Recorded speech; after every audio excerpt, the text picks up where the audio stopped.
সুরজ আর বিলাল ভাই আইতাছে।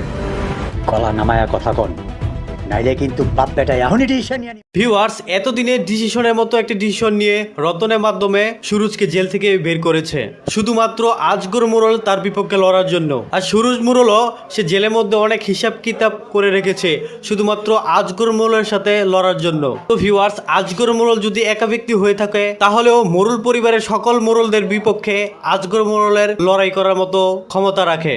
তাই করিম মোড়ল তার নিজেদের দল ভারী করার জন্য সুরজকে জেল থেকে আনিয়েছে। তো এবার দেখা যাবে খেলা জমে যাবে। অন্যদিকে মোড়ল বাড়ির পুত্রবধূরা নতুন করে প্ল্যান করছে কিভাবে রতন এবং সোহানার মধ্যে বিচ্ছেদ ঘটানো যায় এবং তাদের মধ্যে তৃতীয় ব্যক্তি হিসেবে অন্য কাউকে ঢুকানো। তো তৃতীয় ব্যক্তি ঢুকালে সোহানাকে মূলত এই বাড়ি থেকে বের করতে পারবে এবং রতন যে তাদের উপর ক্ষিপ্ত হয়ে বসে আছে সেটি থেকেও রক্ষা পাবে। অন্যদিকে দলিল অনুযায়ী রিক্সা চালক সোহাগের বাবার যে জায়গা সম্পত্তি রয়েছে সেটি বড় মোড়ল বলতে আজগর মোড়লের দখলে। তো আজগর মোড়লের উকিল এসে তাদেরকে নোটিশ দিয়ে গিয়েছে। তাই এবার রিমা এবং সোহাগ মিলে চিন্তা করেছে যে প্রতারণার মামলা দিবে আজগর মোড়ল এর বিপক্ষে। তাছাড়া ভিউয়ার সুলতানা এবার হারে হারে টের পাচ্ছে যে মাস্টার কতটা গভীর জলের ফিশ। তো সবকিছু মিলিয়ে আজকের পর্বের কোন পার্টটি আপনাদের কাছে বেশি ভালো লেগেছে তা অবশ্যই কমেন্টে জানাতে পারেন। তো ভিউয়ার্স, আপনারা কি আছেন ধনী গরিবের লড়াই এই নাটকের 70 নম্বর পর্বটি দেখে ফেলেছেন, আপনাদের কাছে কেমন লেগেছে অবশ্যই কমেন্টে জানাতে পারেন। তাছাড়া ভিউয়ার্স, আপনারা কে আছেন এই নাটকের 71 নম্বর পর্বের জন্য অধীর আগ্রহ সেটিও কমেন্টের মাধ্যমে জানতে পারেন। আর আমাদের এই চ্যানেলে একদমই নতুন হয়ে থাকলে অবশ্যই চ্যানেলটি সাবস্ক্রাইব করতে পারেন, কারণ আমরা প্রতিনিয়তই এই সকল নাটকের আপডেট দিয়ে থাকি।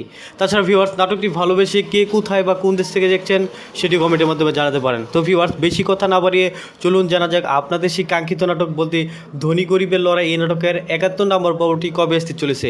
হ্যাঁ ভিউয়ার্স, এই নাটকের 71 নম্বর পর্বটি আসতে চলেছে আগামী 2 তারিখ বিকেল 3 ঘটিকার সময় ইগল ড্রামা সিরিজ ইউটিউব চ্যানেলের মধ্যে। তো ভিউয়ার্স, আশা করি বুঝতে পেরেছেন।